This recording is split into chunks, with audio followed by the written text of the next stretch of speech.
اهلا بكم. النهارده هنقدم لكم انا وماما صينيه بطاطس باللحمه سهله جدا وسريعه، ويلا بينا نشوف هنعملها ازاي.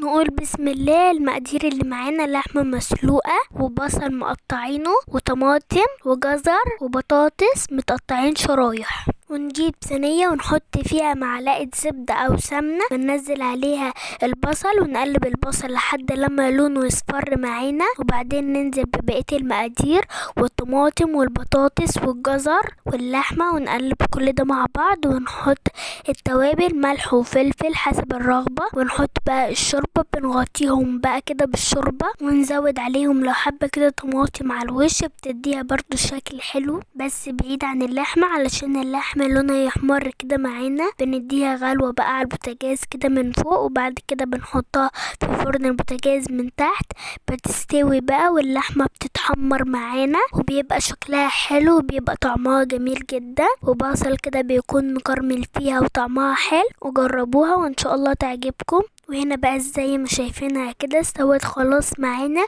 شايفين شكلها حلو قد ايه وطعمها اجمل. وممكن نقدم معاها رز بشعرية. ولو عجبتكم اتمنى بقى تشتركوا معانا في القناة وتدعمونا باللايك وقولولنا ايه رأيكم في الاكلة النهاردة، وبألف هنا وشفا عليكم.